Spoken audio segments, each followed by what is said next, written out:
hello there and welcome to Regarding Men. I'm joined by Tom Golden and our special guest, Ava Brighton, and we're going to be talking about a film that Ava is making, and she wants your support for that. Many of you probably know Ava very well, and she doesn't need much of an introduction. She's a men's issues vlogger. She has a YouTube channel. If you haven't checked it out, I mean, she makes wonderful, shocking, and bold men's issues videos. You can find her at Ava Brighton. And she's become increasingly interested in, committed to men's rights issues. And so she's now in the process of making a documentary film. And that's why we want to talk to her today, to hear about this film and the way that some of you out there may be able to contribute to it. So welcome to Regarding Men, Ava. And tell us a little bit about how you came to be interested in creating a men's issues documentary. Thank you for having me, firstly. As you already said, I made a few videos on YouTube about men's issues because of what I've seen, witnessed in my life and around me. That was really the start of it all, because thinking about making a new video on YouTube, I was just discussing this with a couple of friends on Facebook, and I told them that I had multiple friends that either were alienated from their children or were having been through domestic violence, who were the victims of domestic violence. And so I just said, what do you think is interesting? Shall I make a new video about these issues or a specific other issue that you would like me to dive into? And most of them asked me if my friends would be interested to share their stories for my YouTube channel. And I never really thought about that, because the things that I've seen around me, the men that I've spoken to, usually are really reluctant to talk about it. Yeah. They don't dare to speak about it. And so I never imagined they would be interested in sharing their story on screen. But nevertheless, I asked them, and they were, I didn't expect it, but they really wanted to share their story. Some would want it to be anonymously because they were still in the mess. But others were very interested in telling their complete story on screen. So quickly, this became the start of a documentary, because many men around the world were sending me emails with their story, and I then introduced the idea of making a real documentary instead of just a YouTube video. That's where it all began. And yes, it quickly became bigger than I expected it to be. But excellent. That was the start of it. Yeah, wow. Good. Yeah, good. I mean, there is such a need, I think, for... There's a huge need. And yeah. Janice's book was actually doing something very similar. And that is telling the stories of men who have had troubles. And rarely ever do you see that in the mainstream media. Yeah, exactly. They tell you all about women's troubles, but they won't tell you about what's happening with men. Yeah. And so you and Janice get my respect and admiration. You know, this is good stuff. So what state are you in now with the whole thing, Ava? What's going on with it? Well, immediately I started working on it, but it was really just before lockdown, and I started doing it just from home on the internet, or Zoom interviews. That's what the first thing that I was doing, just to be sure that I was interviewing some men that have shared their story with me via email, and I was talking with them. I've asked a few people to be interviewed in the future, like Paul Elam and Elizabeth Hobson and Mike Buchanan. Those were some of the first names that I asked to be a part of this documentary. So I was already in this process until a woman contacted me. She'll be named the whistleblower because she needs to be anonymously for obvious reasons. And I think there are now 3 or 4 whistleblowers that I've interviewed, that was the first thing that I wanted to do, because that I can do from home. If they need to be anonymous, then I can interview them via the internet. Yes. That really changed the direction of this documentary very quickly, because of the things that they had witnessed and were willing to share with me. And as far as where I'm now, I've just started an Indiegogo campaign to see if I am able to finish this documentary, because a lot of the interviews I really want to do on location. It will have a lot of more impact than it will be if I only make this with Zoom interviews. I agree. But as I said, it is possible to do that. But I think you will agree that that will not have the same impact as it would if you go on location with people and really see their faces and really be able to have a conversation face to face with them. Yes. So I'm a little bit in the middle of it. I've done a lot, and I've created the introduction trailer already. Which is excellent. The trailer is absolutely excellent. I want to ask you about that later, but it's fantastic. Thank you very much. Could you tell us, just give us a taste of what the whistleblowers have said? I mean, what kinds of things are we talking about? Yes, there are a lot of things that they've told me, because when I started this, I obviously knew that the things were very bad. I knew it because I've seen it, and I already talked about it in my videos. But really, the mindset behind it, the organizations behind it, they're much more darker and sinister than I expected. So these whistleblowers, I cannot tell all the details, obviously, because that will be in the documentary. Yes. But for example, the first whistleblower that I have interviewed was a woman that was referred to women's health organizations just for herself. She told me that those organizations were very, very good if you're a woman. They help you with every need possible.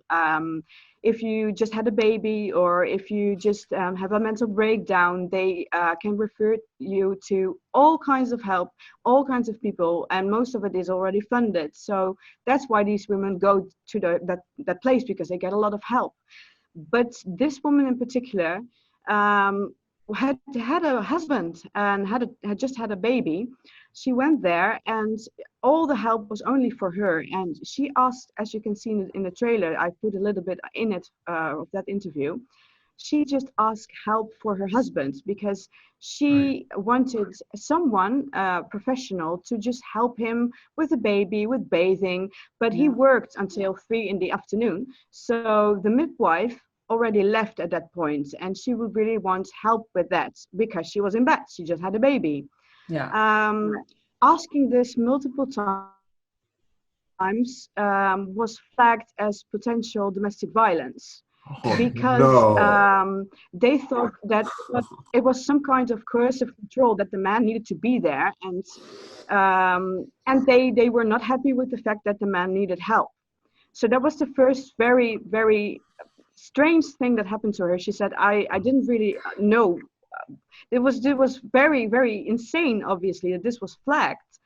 But she didn't really think more of it. But as she went to these organizations, they really kept on pushing to get men arrested, and it didn't really matter who. That's a little bit of the bigger picture. Obviously, there's a lot of more detail, but in that way, you can really see that what women are doing all around the world are able to do. I'm not saying that every woman does it, but a lot of them do it. And if you hear the stories of men, you notice, if you hear more, that they go through the same things. It is as if they get bullet points of what they need to do and where they need to go. And speaking to the whistleblower, I got the feeling that they do really have certain bullet points to give to the women, to say, if you do this, then you can do that, then you can have this, then you can have that money, then you can have access to that. And that's really a little bit more information of what goes behind those doors. that was really eye-opening. Yeah. Mm-hmm. Yeah. Mm. So who did the video for the trailer? Did you do that? The trailer video, the introduction trailer? Yes. Yes, I did that myself. Well done. Thank Well you. done. Very, very well done. Very impressive. Thank you. That's great. That's wonderful. Good. Yeah, Yes, so, yeah. keep going. No. I just wanted to say that I made that trailer, but it's just very amateuristic. But it's just Didn't seem obviously for the. amateuristic to me. Well, thank you very much for that. It's what I noticed that this is it takes a lot of time to make the trailer, just a short trailer. I think it is 7-8 minutes or something.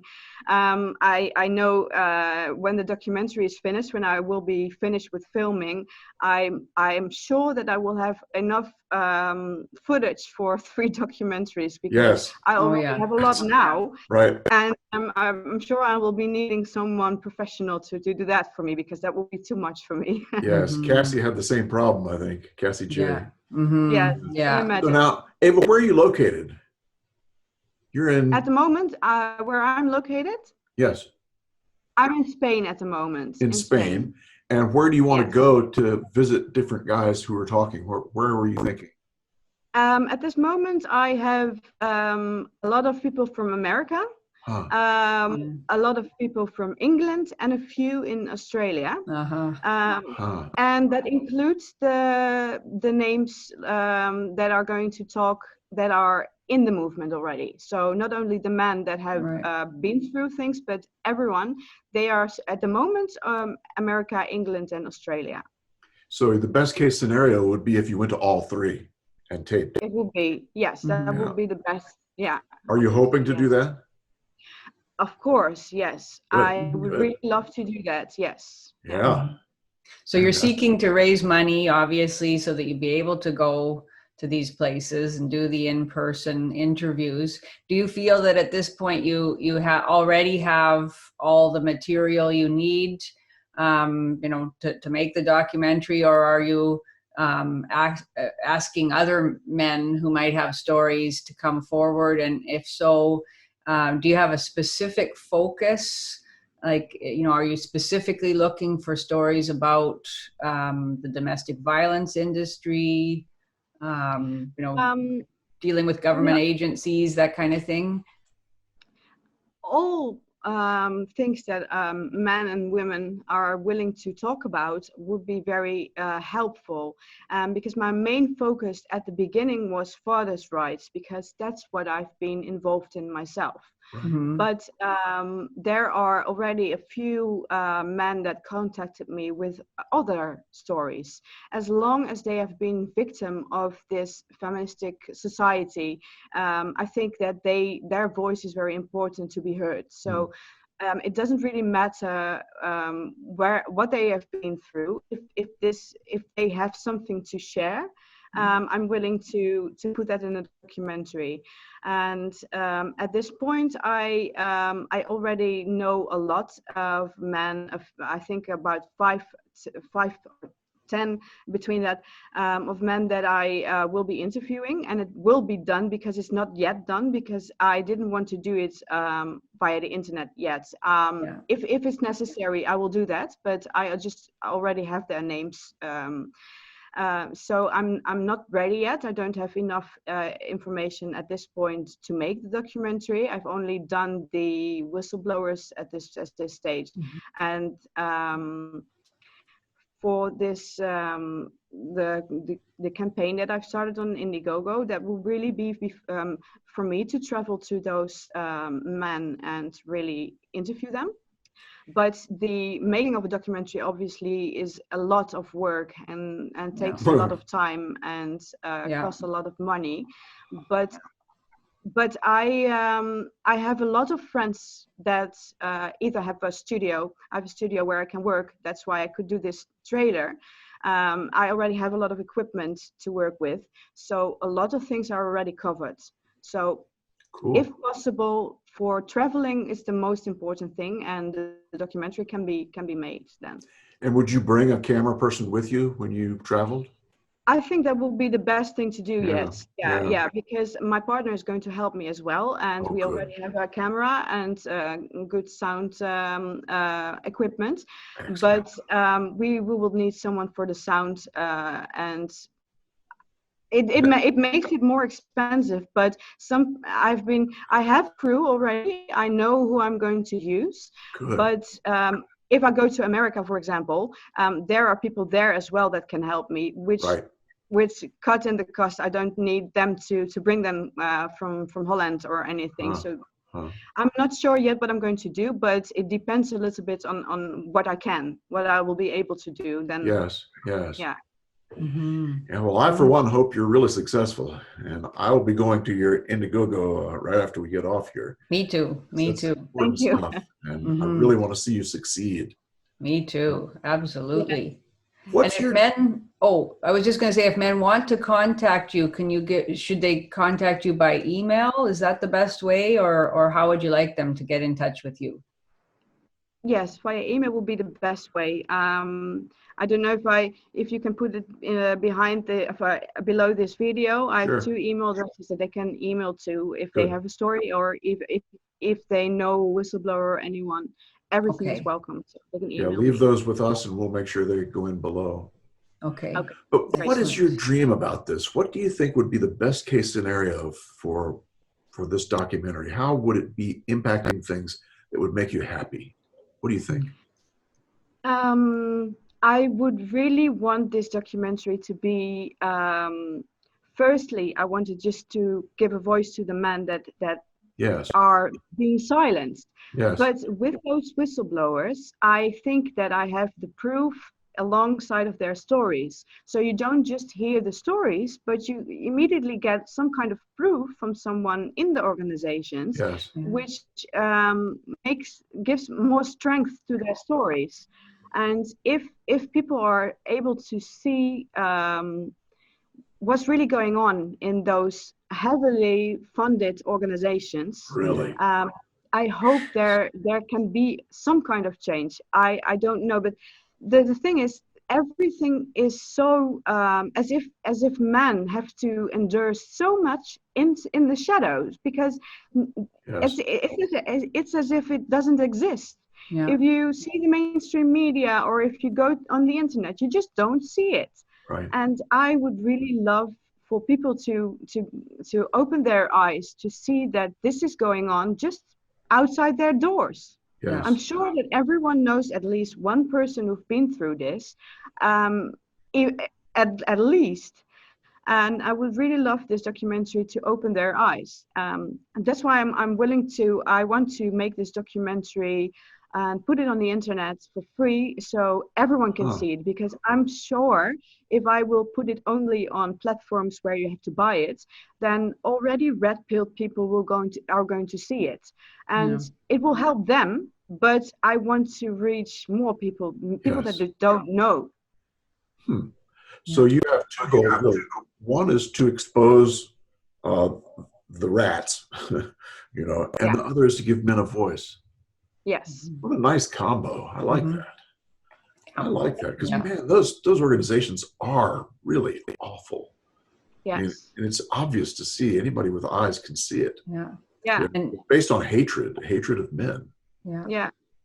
Yes, and they make it as if it doesn't exist, and that's what I just hate about it, because men fight against all the organizations. They fight against the law because they don't want to help the men, but they also fight against their families, because if you don't see these issues in mainstream media, or if you don't hear anything about it, you tend to not believe it and you get dismissed. So men go through this alone, and many of the men commit suicide, as you all know. Yes. They go through it alone, as if it doesn't exist, as if they are as if they are lying about it. Yes. And that's what I hate the most, because those organizations, they get tons and tons of funding, they can do whatever they want. And also, if I were to make a documentary about women's issues, I'm sure I can go to Spain or England or my country, Holland, and they will be very happy to give me 200,000 for a documentary if it's about women's issues. Correct. But if it's about men's issues, I have to be afraid because they don't want it. Correct. And that's something that I really want, obviously I want to change, because I believe that men go through the worst of all, and they have to be silent about it. And I really would like to see that changed. Yes, you and me both. Yeah, absolutely. Yeah, I agree with you that it's bad enough what the men have to endure. That is horrific. But the fact that it is so successfully covered up, so that still the vast majority of people in our society don't even believe it's going on. So that when men are suffering these horrific abuses, losing contact with their children, losing everything they worked for in a nasty divorce, being imprisoned on a false charge of abuse or sexual assault, whatever it happens to be, not only do they endure those horrific abuses, but nobody even believes them when they tell their story. It's beyond words, the indifference and the effective silencing. So what you're doing is really, it's critical. The work of angels. Yes, indeed. Yeah. So, well, we'll be happy to promote it. And I hope that everybody listening will give whatever they can to support you. Yes. Well, I'd love to see you go to all three places, you know. Yeah, absolutely. Put all that together. That's great stuff. Yeah. Very good stuff. Yes. Did we leave anything out, Ava? Should we ask you, are there other questions? I don't know. I don't know if you, I don't know. What are your questions? Okay, that's good. The only thing that I wanted to say is it would be very helpful if people would just share this documentary, because they can email people or share it on their Facebook, because as you'll know, I'm shadow banned, so my documentary on YouTube is on YouTube. The trailer is on YouTube, but sharing it will be very, very helpful. So if you cannot contribute to it, just share is very that will be very helpful. Are you talking about the trailer or the documentary itself? The trailer. Yes. So let's spread that around as far as we can. Excellent. Yeah. Good. Yeah. Well, thank you very much for speaking to us, Ava. Yeah, it's inspiring to hear about your commitment to this project. And I'm excited. Well, by the way, what kind of time frame are you talking about? Well, it really depends, obviously, on when I can start, but it also depends a little bit on if the world is going to shut down again, because or lockdown. Because I'm in Spain at the moment, and a lot of villages around me are already in lockdown again. But as soon as I'm able to travel, which I'm sure will be in this year, I think I will be interviewing people traveling the world for until the next summer, and I'm pretty sure that by then I will have all the footage that I need, and can start with with putting it together. I'm hoping that next year it will be done. Really? All right. Before the end of the year. All right. You've given us something to look forward to. That's for sure. Yeah. That's good. Very, very good. For you. Indeed. Thank you very much for your time today. And we'll put all the links we can below to let people know what's going on and where they can find you and all that good stuff. And we always end by saying, men are good. That's right. Men are good. Indeed they are. And thank you for giving them a voice. We'll see you then. Thanks a lot, Ava. Okie doke. Thank you.